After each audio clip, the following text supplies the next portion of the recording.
하나님은 우리의 기질을 사용하시나 그 기질이 다듬어지지 않는다면 운동선수 출신인 목사님이 있었습니다. 이분은 툭하면 성을 내는 것 때문에 그 교회에 속해 있는 많은 성도들이 시험에 들어 그 교회를 떠나가곤 했습니다. 어느 날 이 목사님에게 중풍병이 찾아왔습니다. 이렇게 되자 이분은 지난날의 잘못을 하나님 앞에 철저하게 회개함으로 완전하지는 않지만 걸음을 걸을 수 있는 단계까지는 치료가 되었다고 합니다.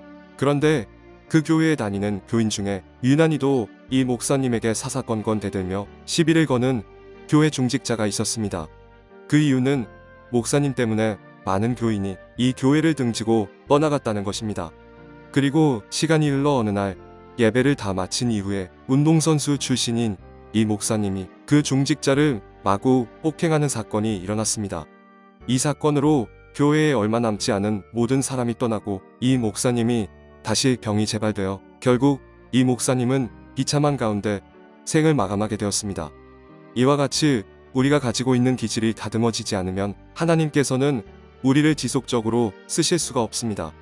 갈라디아서 3장 3절.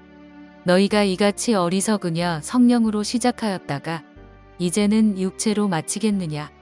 에베소서 4장 2절에서 3절, 29절에서 32절. 모든 겸손과 온유로 하고 오래 참음으로 사랑 가운데서 서로 용납하고 평안에 매는 줄로 성령이 하나 되게 하신 것을 힘써 지키라. 무릇 더러운 말은 너희 입 밖에도 내지 말고 오직 덕을 세우는 데 소용되는 대로 선한 말을 하여 듣는 자들에게 은혜를 끼치게 하라. 하나님의 성령을 근심하게 하지 말라. 그 안에서 너희가 구원의 날까지 인치심을 받았느니라. 너희는 모든 악독과 노함과 분냄과 떠드는 것과 비방하는 것을 모든 악의와 함께 버리고 서로 친절하게 하며 불쌍히 여기며 서로 용서하기를 하나님이 그리스도 안에서 너희를 용서하심과 같이 하라. 아브라함의 손자인 야곱은 욕심이 많고 남을 속이기를 잘하는 사람이었습니다. 심지어 어머니인 리브아 짜고 아버지인 이삭과 그의 형 에서를 속여서 에서의 장자권을 빼앗기도 합니다. 물론 이 과정에는 하나님의 섭리와 뜻이 내포되어 있었겠으나 하나님께서는 그 이후로 야곱의 나쁜 기질을 야곱보다 더 사기꾼 같은 외삼촌 라반을 통하여 다듬어 가십니다. 그리고 형 에서를 통하여 딸 디나 사건을 통하여 아들 요셉을 통하여 야곱을 다듬어 가면서 글을 쓰셨습니다. 창세기 25장부터 49장까지 나오는 내용입니다. 애굽의 왕자 신분이었던 모세도 성미가 급하고 혈기가 왕성한 사람이었으나 하나님께서 그를 도망자 신세가 되게 하심으로 광야에서 40년을 아무 희망과 꿈도 없는 무미건조한 삶, 즉 고난과 역경의 삶을 살아가게 하십니다. 하나님께서는 모세의 화려했던 왕궁 생활로 인하여 남아있던 여운과 그 밖에 성미가 급한 것, 속내는 것 등을 고난과 역경의 삶을 통하여 다듬어 가셨습니다. 그리고 그 이후에 모난 기질이 다듬어진 모세를 쓰셔서 출애굽의 영도자가 되게 하셨습니다. 출애굽기 2장 10절. 그 아기가 자라매 바로의 딸에게로 데려가니 그가 그의 아들이 되니라. 그가 그의 이름을 모세라 하여 이르되 이는 내가 그를 물에서 건져내었음이라 하였더라. 출애굽기 3장 1절, 11절에서 12절. 모세가 그의 장인 미디안 제사장 이드로의 양떼를 치더니 그 떼를 광야 서쪽으로 인도하여 하나님의 산 호렙에 이르매 모세가 하나님께 아뢰되 내가 누구이기에 바로에게 가며 이스라엘 자손을 애굽에서 인도하여 내리이까. 하나님이 이르시되 내가 반드시 너와 함께 있으리라. 내가 그 백성을 애굽에서 인도하여 낸 후에 너희가 이 산에서 하나님을 섬기리니 이것이 내가 너를 보낸 증거니라. 하나님께서는 우리의 기질을 사용하십니다. 그러나 그 사람의 기질이 하나님 안에서, 즉 성령님 안에서 하나님의 뜻과 감동에 순종함으로 하나님의 뜻에 맞춰 다듬어질 때 우리를 계속해서 쓰십니다. 고린도전서 2장 14절.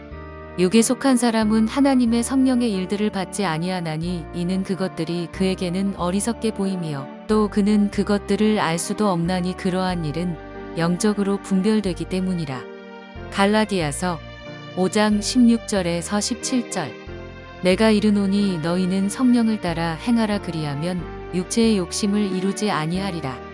육체의 소욕은 성령을 거스르고 성령은 육체를 거스르나니 이 둘이 서로 대적함으로 너희가 원하는 것을 하지 못하게 하려 함이니라. 갈라디아서 6장 8절. 자기의 육체를 위하여 심는 자는 육체로부터 썩어질 것을 거두고 성령을 위하여 심는 자는 성령으로부터 영생을 거두리라. 이스라엘 초대 왕인 사울은 처음에는 소심하고 용기가 없는 사람이었으나 권력을 손에 쥐고부터는 급속도로 교만해지기 시작했습니다.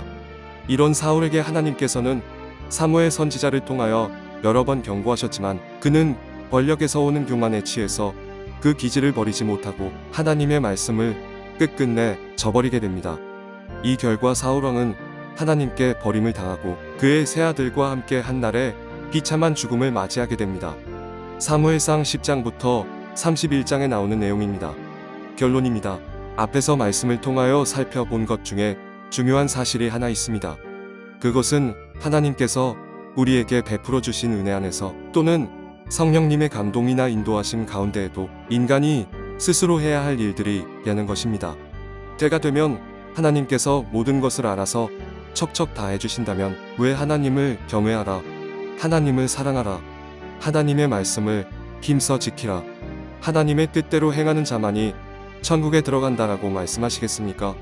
사도 바울도 성령님의 감동을 따라 사는 하나님의 사람이었지만 내가 내 몸을 쳐 복종시키는 것은 내가 남에게 복음을 전파한 후에 도리어 버림을 받을까 두려워하노라는 고백과 함께 더불어 나는 내 자신의 자아를 성령님 안에서 날마다 죽인다고 시인합니다. 사도 바울의 이 고백들처럼 우리들도 성령님 안에서 우리의 육신의 자아를 치고 육신의 자아를 죽일 때 우리는 비로소 하나님의 뜻에 순종할 수가 있는 것입니다. 로마서 8장 7절. 육신의 생각은 하나님과 원수가 되나니 이는 하나님의 법에 굴복하지 아니할 뿐 아니라 할 수도 없음이라. 이 때문에 하나님께서는 우리의 기질을 다듬어서 쓰시려고 여러 환난과 고난과 역경을 통과하게 하십니다. 그러므로 이 시기에 우리가 해야 할 일은 성령님을 의지하는 가운데 우리의 육신의 정욕에서 나오는 모든 잘못된 성질과 기질을 죽이며 다듬어 나가는 것입니다. 이렇게 될 때 하나님께서는 우리를 지속적으로 우일병기로 사용하십니다. 할렐루야, 하나님을 찬양합니다. 마태복음 16장 24절. 이에 예수께서 제자들에게 이르시되 누구든지 나를 따라오려거든 자기를 부인하고 자기 십자가를 지고 나를 따를 것이니라. 요한복음 12장 24절. 내가 진실로 진실로 너희에게 이르노니 한 알에 미리 땅에 떨어져 죽지 아니하면 한 알 그대로 있고 죽으면 많은 열매를 맺느니라.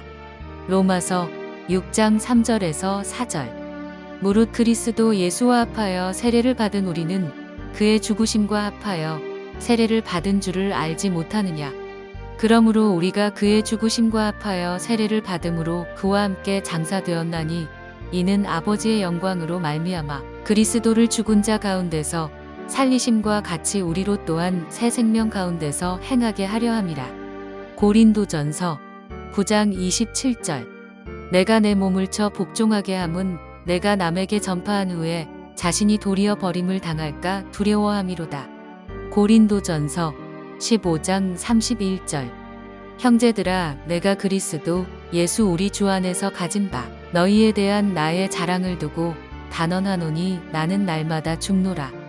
갈라디아서 2장 20절.